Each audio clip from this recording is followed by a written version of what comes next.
सौतेली माँ और सगे बाप ने जुल्म करके बेटी को घर से निकाला। वो सड़कों पर भटकी, मगर आखिरकार अल्लाह ने इंसाफ किया। बेटी इज्जत पा गई और बाप इबरत का निशान बन गया। कहानी बहुत ही दिलचस्प है, आखिर तक जरूर सुने। फारूक एक सादा दिल और मेहनती इंसान था। रोज सुबह सवेरे अपना रिक्शा निकालकर शहर की सड़कों पर दौड़ाता और शाम ढलते ही वापस आकर बीवी सलमा और बेटी निमरा के साथ वक्त गुजारता। यही उसका मामूल था और इसी रोजी से उनके घर का चूल्हा जलता था। उस दिन भी फारूक हसबे मामूल रिक्शा लेकर शहर की जानिब निकला। फारूक का रिक्शा अभी कुछ ही फासले पर था कि अचानक एक औरत ने हाथ के इशारे से रिक्शा रोका। वो औरत बेहद खूबसूरत थी। फारूक ने पहली ही नजर में यह बात महसूस की। वो रिक्शे के करीब आकर मुस्कुराते हुए बोली, भाईजान, मुझे जरा आगे तक छोड़ देंगे? फारूक ने अपनी नजरें झुकाते हुए कहा, जी बीबी, बैठ जाइए। रिक्शा आगे बढ़ा और जल्द ही एक स्कूल के करीब जाकर रुका। औरत ने उतरते ही पर्स में हाथ डाला और हल्की सी शर्मिंदी मुस्कान के साथ बोली, अरे, लगता है मैं तो पैसे घर पर ही भूल आई हूं। फारूक के दिल में एक लम्हे के लिए अजीब सा इस्तिराब सा जागा। उसने नजरें झुकाकर कहा, ठीक है बीबी, कोई बात नहीं। वो औरत तुरंत बोली, अगर बुरा न माने तो अपना नंबर दे दीजिए। जैसे ही मेरे पास पैसे होंगे तो मैं आपको वापस कर दूंगी। फारूक का कुछ लम्हे हिचकिचाया। दिल में सवाल उठा कि नंबर देना मुनासिब है या नहीं, मगर फिर जाने क्यों उसके हाथ ने जेब से कागज निकाला और नंबर लिखकर औरत को दे दिया। वो औरत शुक्रिया कहकर मुस्कुराती हुई वहां से चली गई। फारूकन की नजरें बार बार उसके पीछे जाती रही, जैसे कोई अजनबी कशिश उसे अपनी तरफ खींच रही हो। फारूक शाम को जब घर लौटा तो निमरा भागती हुई आकर उसकी गोदी में चढ़ गई। बाबा, बाबा, वह खुशी से चहक रही थी। फारूक के सारे दिन की थकान लम्हों में उतर गई। उसने बेटी को गले लगाया और माथे पर चूम लिया। सलमा ने किचन से आवाज दी, खाना तैयार है, आ जाओ। सलमा सादा मिजाज मगर बेपनाह खूबसूरत औरत थी, एक नेक बीवी जो हर वक्त अपने पति और बेटी के लिए फिक्रमंद रहती थी। फारूक के लिए उसका वजूद ही सुकून था, मगर उस रात फारूक के दिल में जैसे कुछ हलचल सी होने लगी थी। उसके ख्यालात बार बार एक ही चेहरे की तरफ भटक रहे थे, वही औरत जिसकी मुस्कान जैसे दिल पर नक्श हो गई थी। अगला दिन आया तो फारूक के दिल में एक अजीब सी बेचैनी थी, जैसे वह किसी अजनबी इंतजार में था। दोपहर के वक्त अचानक मोबाइल फोन बज उठा। स्क्रीन पर अजनबी नंबर देखकर फारूक के दिल की धड़कन तेज हो गई।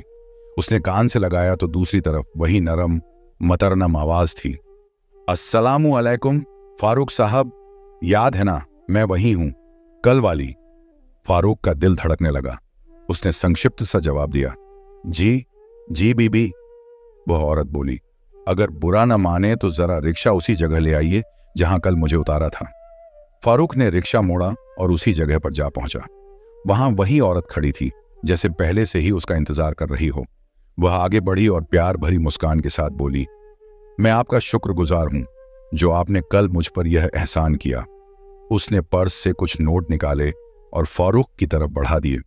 यह आपके रिक्शे का किराया है जो कल देना भूल गई थी। फारूक ने हाथ बढ़ाया मगर फिर अचानक रुक गया। एक पल के ठहराव के बाद बोला, नहीं बीबी, इसकी कोई जरूरत नहीं, आप इसे रख लीजिए, मेरी तरफ से इनाम समझ लें। वह औरत होंठों पर एक शैतानी सी मुस्कान लिए पैसे वापस अपने पर्स में रखती गई। फिर रुककर फारूक से बातें करने लगी। उसकी आवाज मीठी थी, बातों में अजीब सा जादू छुपा था।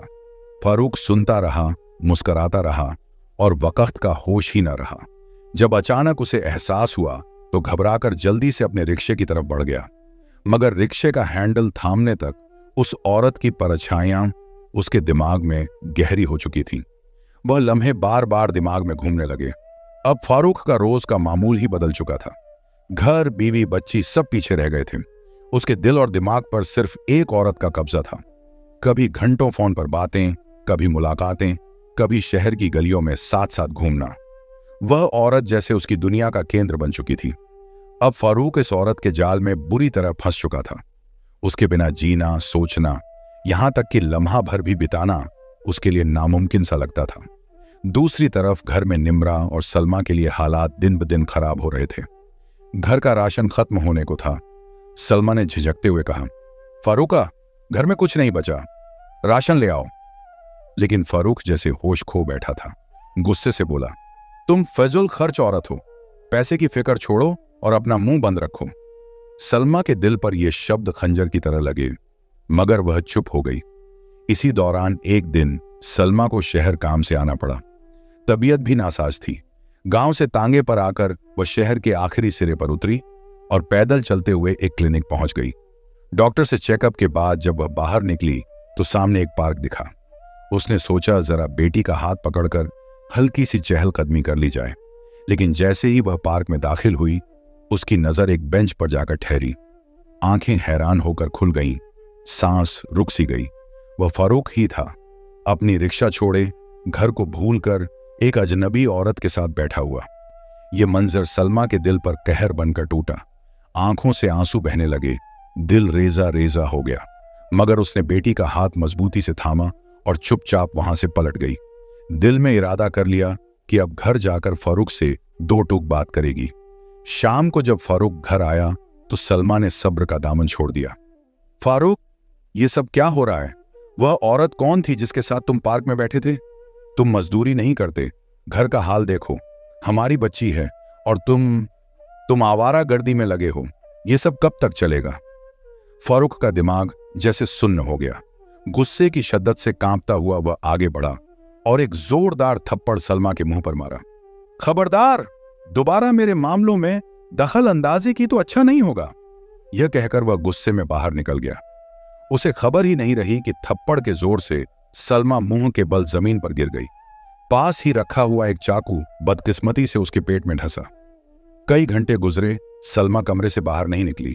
फारूक जब लौटा तो पहले नजरअंदाज किया, फिर गुस्से में खुद कमरे का दरवाजा खोला और जैसे ही नजर फर्श पर पड़े खून पर पड़ी, उसकी आंखें हैरानी और डर से फट गईं।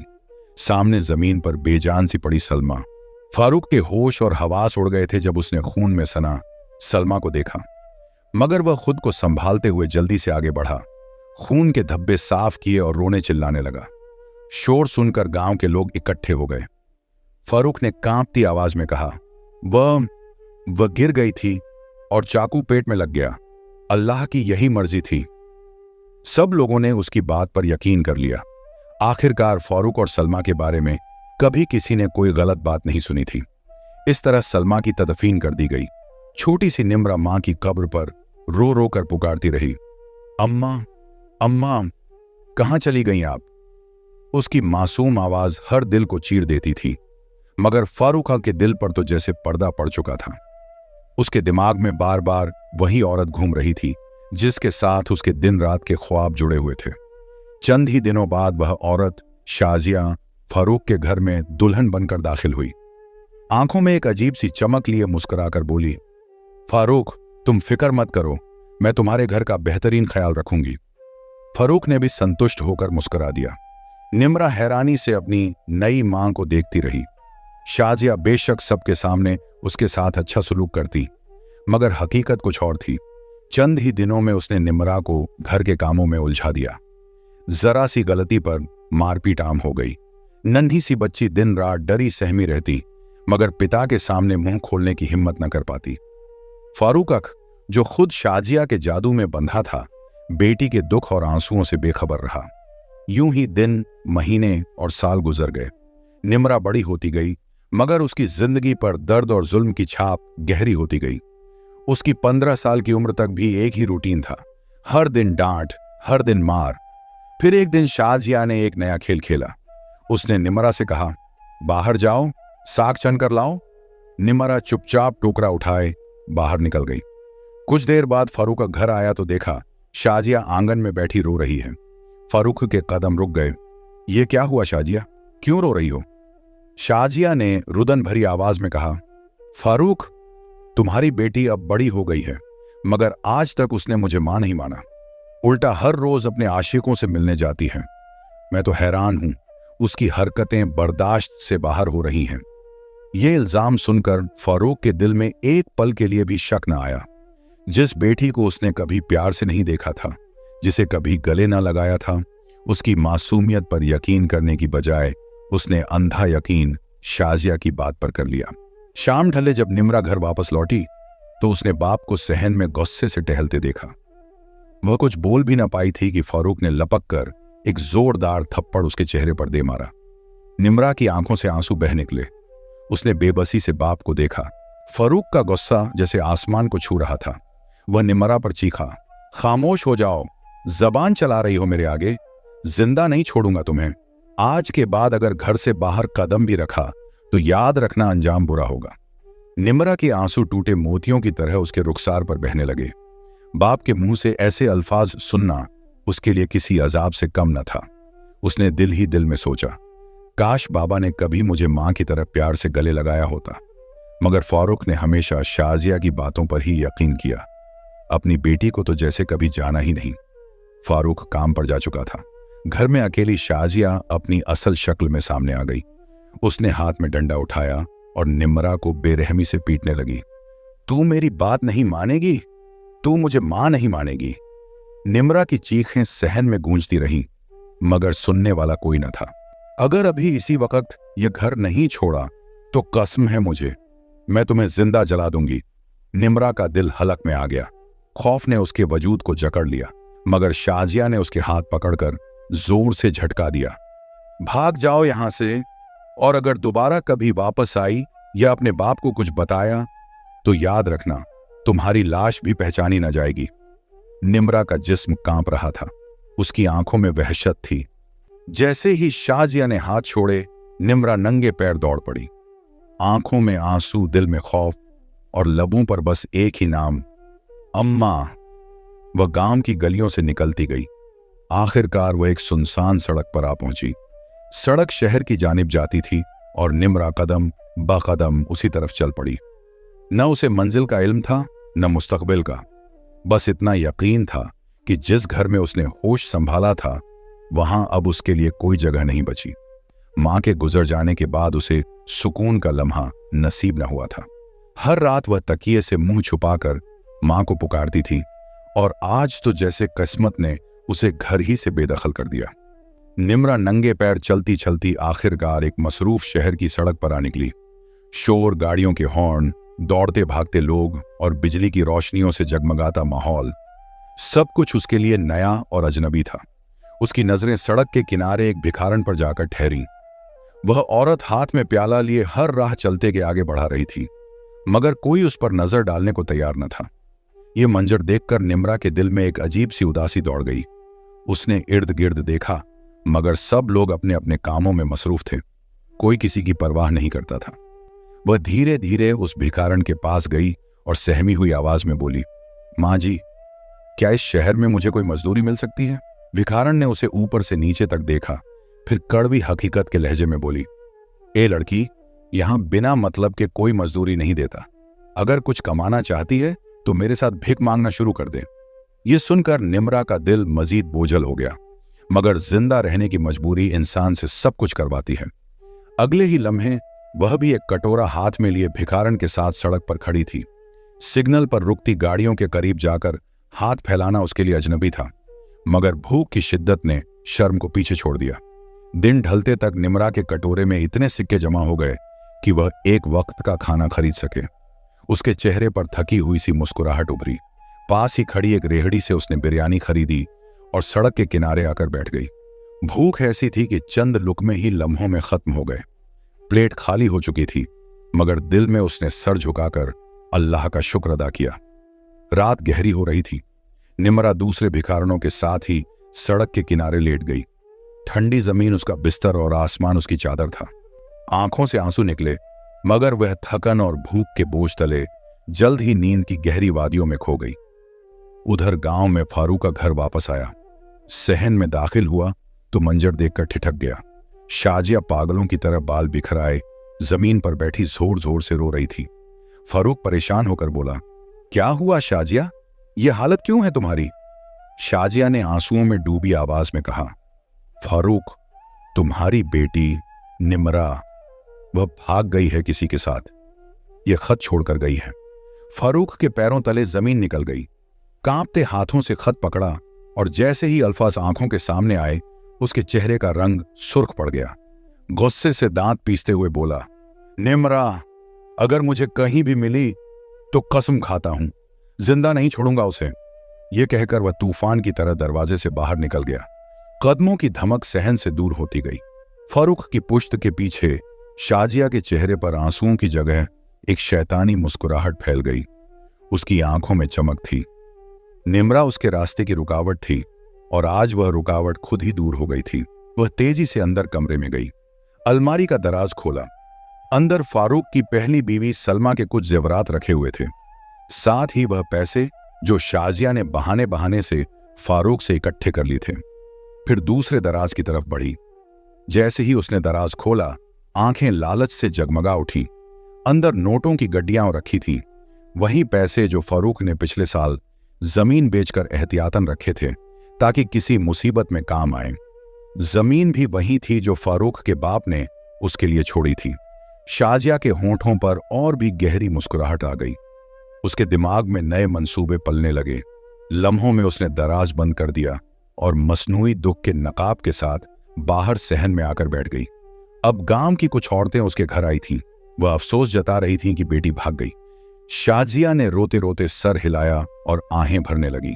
हमदर्दी के उन लफ्जों को वह अंदर ही अंदर मजे से समेट रही थी, जैसे यह भी उसके खेल का हिस्सा हो। वक्त अपनी रफ्तार से आगे बढ़ता रहा। फारूक दिन रात मारा मारा गलियों और देहातों में फिरता रहा। उसके दिल में बेटी के लिए मोहब्बत नहीं बल्कि आग भरी हुई थी। जहां निम्रा का नाम आता, उसकी आंखें खून उगलने लगती। वह निम्रा को ढूंढकर कत्ल करने के ख्वाब देख रहा था और शाजिया फारूक की आंखों पर अंधा एतबार जमाए बैठी थी। वह हर दिन अपनी मक्कारी में कामयाब होती जा रही थी।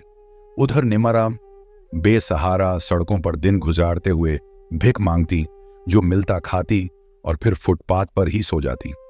मां के बाद उसे सुकून का लम्हा मयस्सर ही न आया। एक दिन दोपहर के वक्त वह सड़क किनारे बैठी गहरी सोचों में गर्क थी।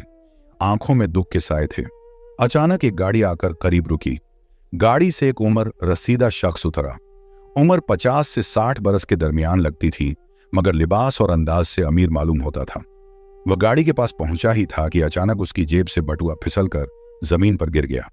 निम्रा ने यह मंजर फौरन देखा। झट से उठी और दौड़कर बटुआ उठाया। फिर आवाज दी, बात सुने अंकल, आपका पर्स गिर गया था। वह शख्स चौंक कर पलटा। सामने एक 17 से 18 साल की लड़की खड़ी थी। लिबास बोसीदा, चेहरे पर थकन, मगर आंखों में मासूमियत की झलक। उसने आगे बढ़कर बटुआ उसे पकड़ा दिया और धीरे से कहा, यह लीजिए, इसमें पैसे होंगे, अमानत आपकी थी। आदमी ने पर्स लिया। आंखों में नरमी उतर आई। बोला, बेटी बहुत शुक्रिया। इसमें सिर्फ पैसे ही नहीं बल्कि कुछ कीमती कागजात भी थे। अगर यह खो जाता तो मैं बड़ी मुश्किल में पड़ जाता।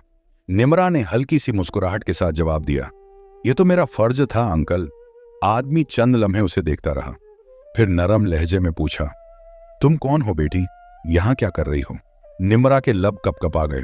बमुश्किल बोली, मेरा कोई नहीं है, मैं यतीम हूं। सड़कों पर भीख मांगकर अपना गुजारा करती हूं। कोई मुझे काम पर रखने के लिए तैयार नहीं होता। आदमी ने कुछ लम्हे सोचा, फिर धीरे से बोला, अगर तुम चाहो तो मेरे साथ चलो। मेरा बहुत बड़ा घर है, तुम वहां मुलाजमत कर सकती हो। खाने पीने की तंगी नहीं होगी और तुम्हें इज्जत भी मिलेगी। निम्रा की आंखों में उम्मीद की एक किरण जागी। लरजती आवाज में बोली, क्या वाकई आप मुझे काम पर रखेंगे? अंकल, मैं बहुत मेहनत करूंगी। आदमी के लबों पर मुस्कुराहट आ गई। उसने सर हिलाया और कहा, हां बेटी, आओ मेरे साथ। यूं वह निम्रा को गाड़ी में बिठाकर अपने वसीया अरीज बंगले की तरफ रवाना हो गया। निम्रा की किस्मत एक नए मोड़ पर पहुंच गई थी। वह शख्स निम्रा को अपने साथ उस आलीशान हवेली नुमा बंगले में ले आया। निम्रा की आंखों ने शायद जिंदगी में पहली बार इतनी शानदार जगह देखी थी। बंगले के अंदर एक बवकार औरत खड़ी थी, उम्र तकरीबन 50 बरस के करीब। उसने शौहर से पूछा, यह लड़की कौन है? वह शख्स मुस्कुराकर बोला, यह मुझे सड़क पर मिली थी। इसकी जिंदगी बड़ी तकलीफ देह है। इसे काम की जरूरत थी तो मैं इसे घर ले आया हूं। इसे मुलाजमत दे दो। औरत ने शफकत भरी निगाहों से निम्रा को देखा और कहा, बेटी अंदर आओ, ये तुम्हारा भी घर है। निम्रा के दिल में पहली बार सुकून उतरा। उसे रहने के लिए एक साफ सुथरा कमरा दिया गया, पहनने के लिए नए कपड़े और खाने को अच्छी गनीजा। वह दिन रात दिल लगाकर काम करती और बार बार अल्लाह का शुक्र अदा करती। मगर जब कभी मां की याद सताती तो दिल जैसे बिखर जाता। एक दिन वह कमरे में अकेली बैठी फूट फूट कर रो रही थी। आंसू गालों से बह बहकर गोद में गिर रहे थे। अचानक दरवाजा खुला, बंगले की मालकिन अंदर आई। उसने निमरा को रोते देखा तो नरम लहजे में पूछा, बेटी क्यों रो रही हो? निमरा से जब्त न हुआ। रोते रोते उसने अपनी पूरी दास्तान कह डाली। मां की मौत, सौतेली मां का जुल्म, बाप का गुस्सा और फिर सड़कों पर भटकती जिंदगी। मालकिन के दिल पर यह सब सुनकर चोट लगी। उसने आगे बढ़कर निमरा के सर पर हाथ रखा और कहा, फिक्र न करो बेटी, तुम्हें किसी चीज की कमी नहीं होने दूंगी। निमरा के दिल पर जैसे मरहम रख दिया गया। यूं ही वक्त गुजरता गया। एक दिन हवेली में खुशियों का समा था। बंगले के मालिक का अकलौता बेटा शहरोज बरसों बाद बैरून मुल्क से अपनी तालीम मुकम्मल करके वापस आ रहा था। हर तरफ तैयारी थी, रोशनियों और कहकहों से फजा गूंज रही थी। जब वह हवेली में दाखिल हुआ तो सब ने उसे गले लगाया, मगर उसकी नजर पहली बार निमरा पर जा टिकी।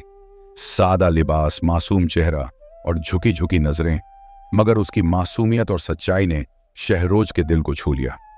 बाद में जब उसे निमरा के माजी के बारे में पता चला तो उसका दिल भी दुख से भर गया। वो बार बार सोचता कि एक इतनी नेक और मासूम लड़की ने आखिर इतना दर्द क्यों सहा।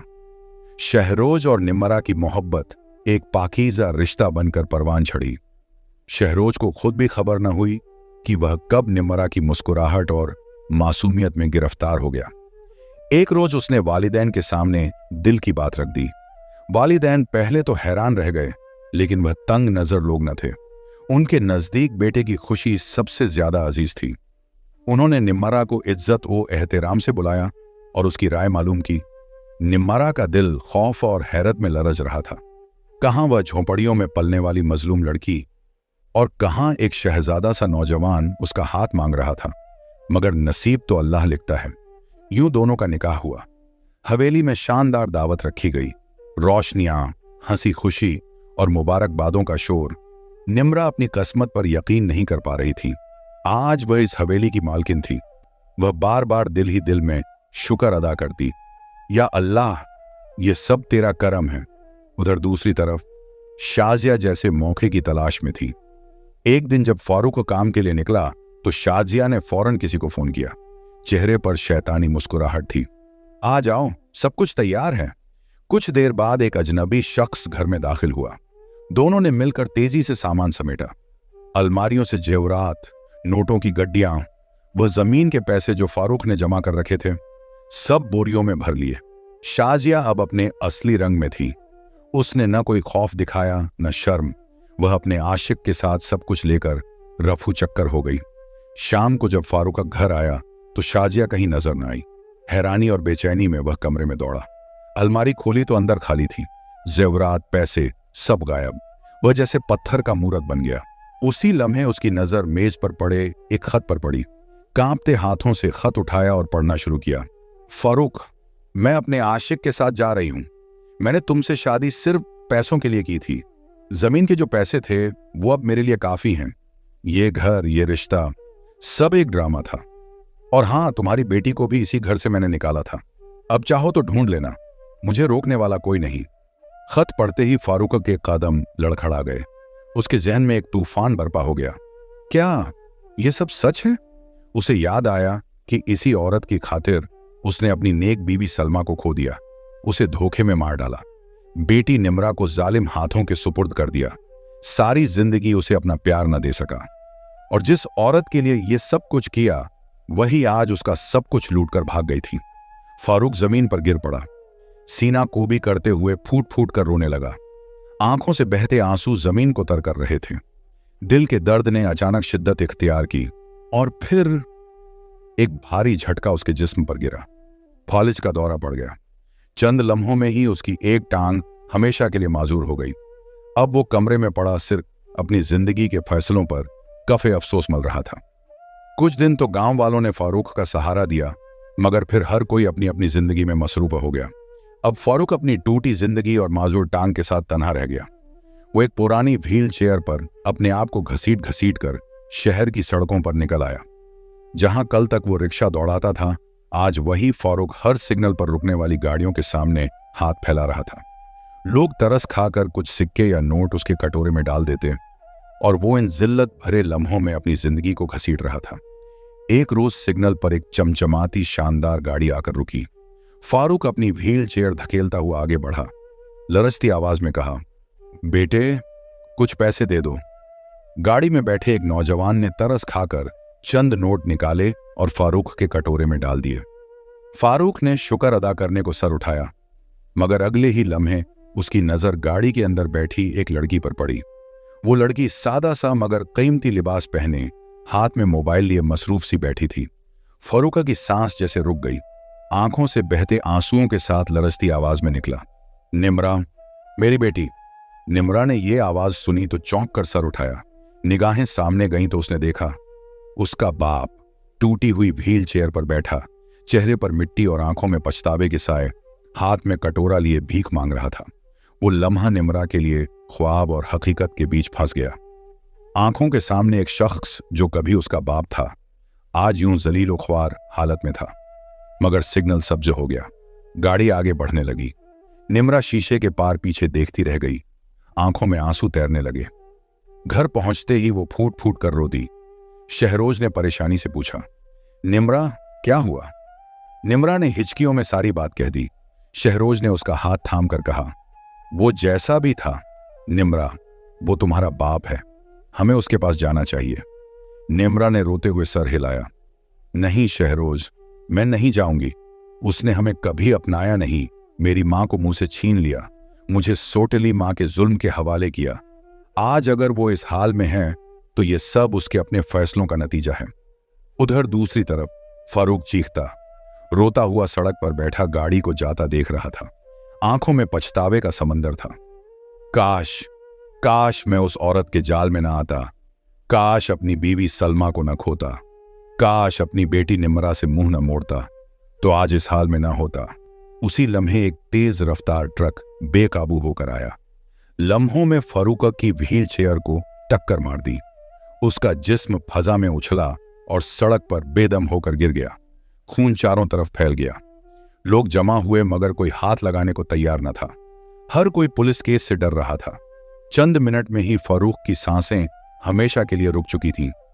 सड़क पर पड़ा वो बदन गोया गवाही दे रहा था कि गुनाह और गफलत का अंजाम सिर्फ जिल्लत और मौत है। दूसरी तरफ शहरोज के बार बार समझाने पर बालाखिर निम्रा ने हौसला किया और उस मकाम पर वापस आई। लेकिन जब दोनों वहां पहुंचे तो मंजर दिल दहला देने वाला था। फारूक सड़क पर बेजान पड़ा था। उसकी आखिरी सांसें कब की निकल चुकी थीं। अर्द गिर्द लोगों का हुजूम लगा था। कोई देख रहा था, कोई सरगोशियां कर रहा था। निम्रा का दिल जैसे चीर गया। आंखों से बेइख्तियार आंसू बहने लगे। लरजती हुई आवाज में बस इतना कह सकी, अब्बू। जैसा भी था, गलतियों से भरा हुआ ही सही, मगर वो उसका बाप था और बाप की मौत का सदमा दिल को तोड़ देने वाला होता है।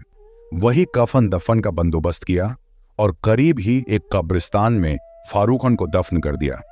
निम्रा खामोशी से बाप की कब्र के सरहाने खड़ी दुआ के लिए हाथ उठाकर फूट फूट कर रोने लगी। उसके दिल ने गवाही दी, अल्लाह सबसे बड़ा इंसाफ करने वाला है। इंसान जितनी भी कोशिश कर ले, गुनाह और जुल्म का अंजाम बुरा ही निकलता है। निम्रा ने दिल ही दिल में शुक्र अदा किया कि अल्लाह ने उसे अंधेरों से निकालकर इज्जत और सुकून की जिंदगी दी।